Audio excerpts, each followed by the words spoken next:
How's it going, everyone? And welcome back to Challenge Accepted with Jonah C. I'm excited partly because you made it to episode 6. That means you're not here for the surface level conversations. You're here for something deeper, something more transformative. Today, we're stepping into part 2 of our higher level thinking series. This episode is called Cause and Effect. And trust me, this one might just change the way you deal with people, problems, and pressure for good. Because sometimes the difference between peace and chaos isn't what happened to you. It's how you respond. Are you ready? I am. I'm Jonah. I'm your person. Let's get to it.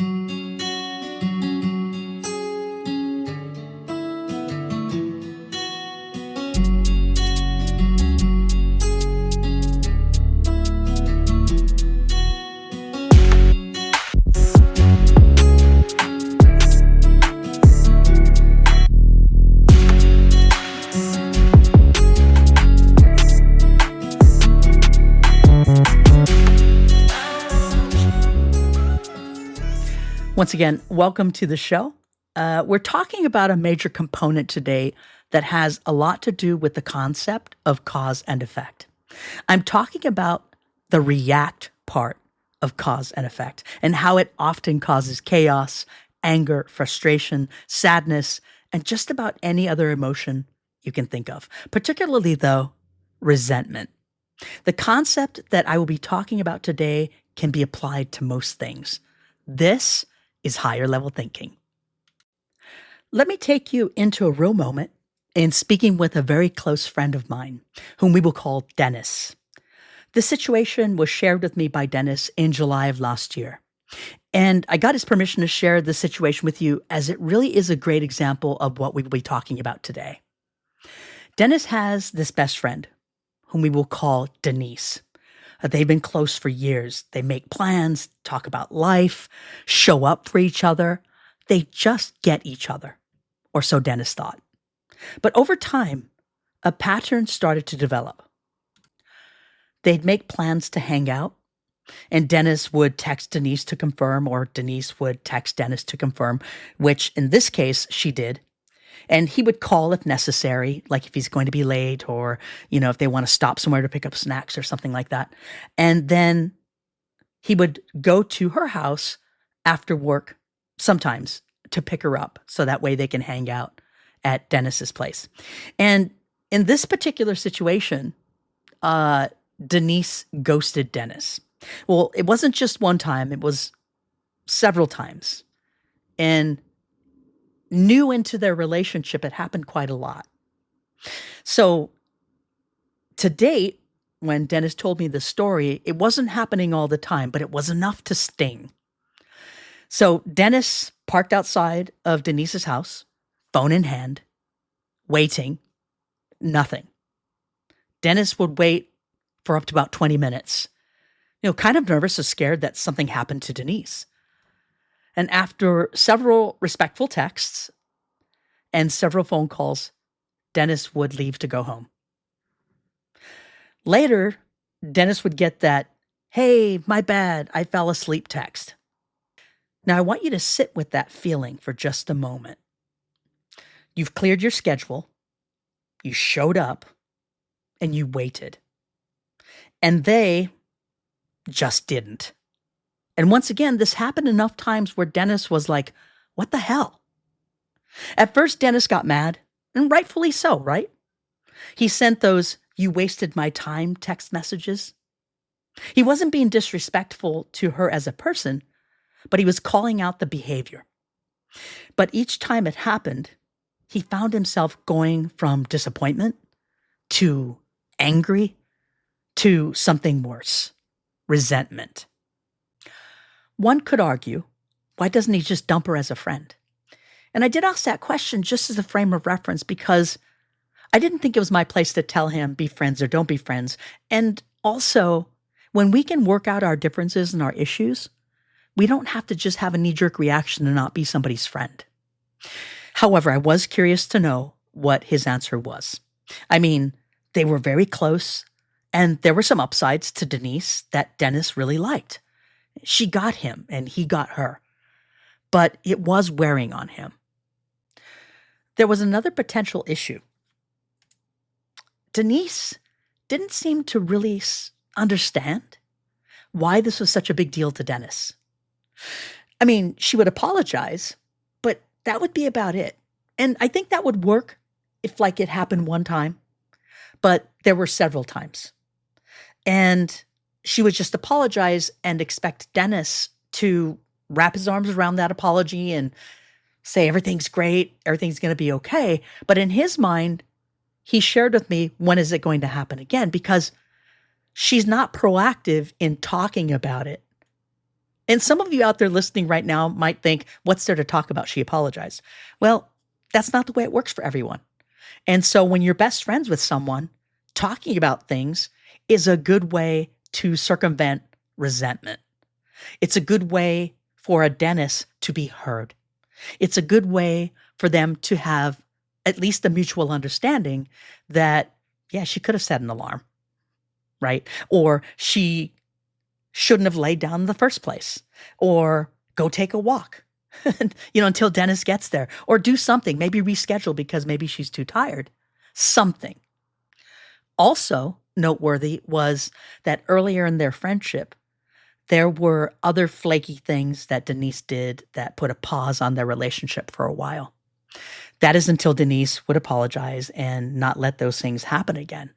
But once again, there was so much connection with the two of them that Dennis continued to be her friend despite these downfalls. So let's talk about resentment for just a few minutes.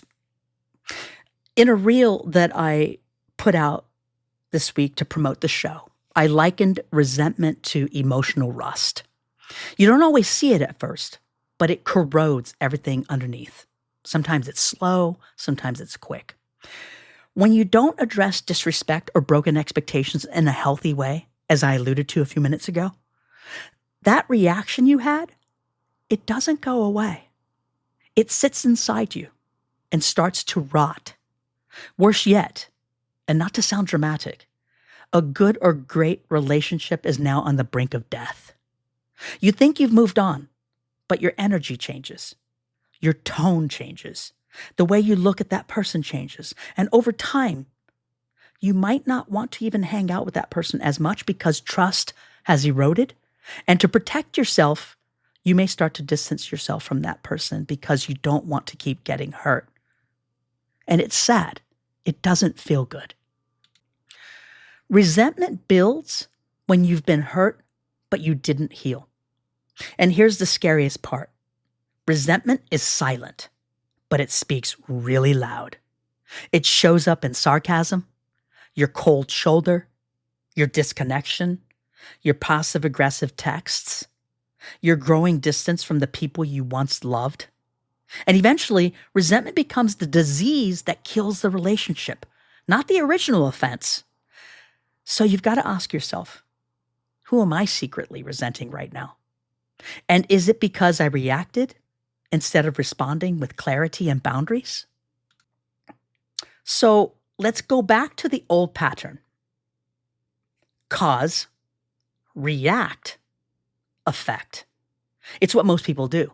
Something happens, you react, then you deal with the consequences of your reaction. But I want to give you something better, a new blueprint.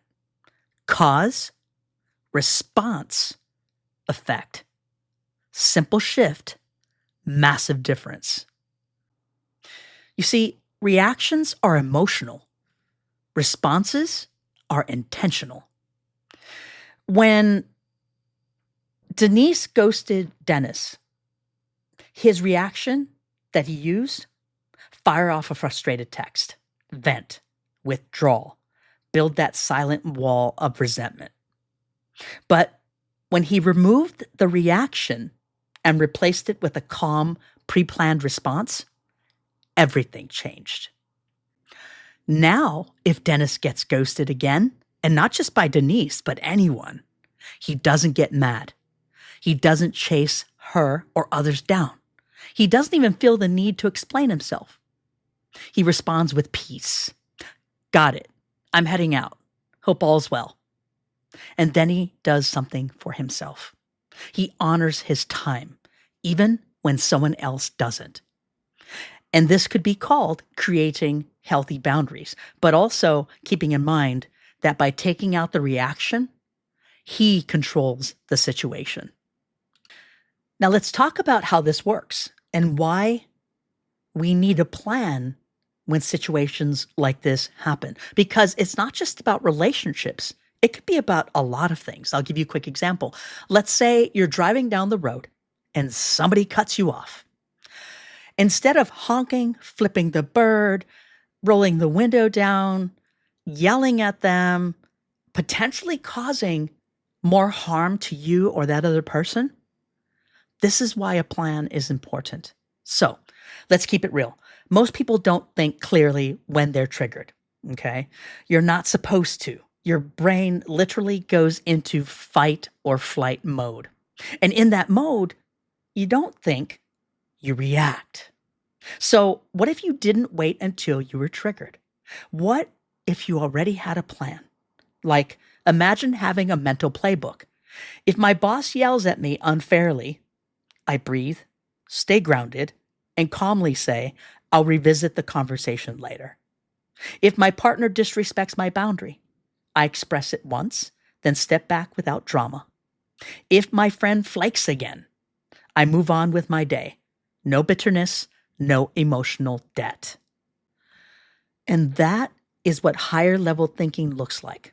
It's preparation, not panic. It's strategy, not sensitivity. I want to be as crystal clear as I possibly can. I'm not suggesting that you become somebody else's punching bag. I am not suggesting that you submit. I am not suggesting that you take it, but it's how you respond that will make the difference. Let's be honest about what reacting really costs us. It ruins relationships. It escalates small problems into big ones. It steals our energy. It leads to regret. And in the example I used about being cut off on the road, it could lead to an accident, an injury, traffic violations, or worse yet, death. You react the same way over and over, hoping this time it gets through to them. But it doesn't. It makes you feel powerless. It's like the saying, do something over and over again expecting a different result, which tends to be the definition of insanity. And that's why people burn out. That's why they stop trusting. That's why some people walk around bitter, smiling on the outside, poisoned on the inside. They've been hurt. They reacted. They never healed. And now they're carrying the weight of resentment like it's part of their identity. It's time to let that go. That's not who you are. That's just who you've become because you didn't have a plan. Okay, that was heavy, I know. But now it's challenge time. This week, I want you to level up, like in all weeks, but this is different. But before I give you the challenge, I just want to remind you, you have the power to decide. And you have the power to make the choices that help you through this process, that help you level up, to help you think at a higher level. Are you ready? All right. Step 1, write down 3 situations that normally trigger you. It could be someone interrupting you, not texting back, being lied to, whatever it is. Step 2, write out the reaction you usually have. And be honest. Don't sugarcoat it. You're the only one seeing this. Step 3, create a higher level response, which should be calm, clear, and true to your values. Here's an example. Trigger. My friend constantly shows up late. Usual reaction. I snap and say, do you even respect my time? New response. Hey, I notice this keeps happening. If it continues, I'll need to adjust how we spend time so my time feels respected. That's growth. That's power. That's you being in control. Before I begin to start wrapping up the show, I want you to reflect on this. Where in your life have you been overreacting because you've been under planning? Who have you been resenting because you never set a clear boundary? And most importantly, what kind of person do you want to become in moments of pressure? Because you do get to decide every single time. And I want to impress upon you that when you have your first moment of being in control of your response in situations like this, it opens up your mind to a whole new level of thinking. I also want to say that Dennis and Denise are still best friends. Denise has also been introduced to cause and effect, and as a result, they are still best friends, more like a healthy brother and sister relationship. And by both of them taking deliberate action to overcome this opportunity, they are so much better for it. So here it is, cause and effect. Not cause, react, effect. Cause, respond, effect. With your calm, your peace, and your power. And that's what higher level thinking is all about. I appreciate you so much for being on this journey with me and letting me be a part of yours. If this episode spoke to you, do me a favor. Share it. Review it. Send it to someone who needs to be on this same journey. We're building something here, and the more people we bring into this kind of mindset, the better the world gets. Well, here we are at the end of the show. It's go time. It's decision time. When faced, once again, because it's only a matter of time when this sort of thing happens to you again, and you're faced with situations that were described in this episode, will you cave and fall, air quotes, victim to another situation of disrespect where you then react? Will you just give away your power to an undeserving person or situation? Or will you take a stance and say, challenge accepted? Remember, you can only control what you can control. So if you're tired of reacting in a way that you regret or grows resentment toward others and situations, now is the time to level up and use your power to choose. You now have a new tool to grow and overcome this part of you and come out in a more peaceful and fulfilling space. Remember, cause, respond, effect. Protect your mind, body, and spirit. And my final message to you, my friend, you've got this. I believe in you. Now believe in yourself and make it happen. For now, thanks for tuning in. Thanks for coming back. Have a great week.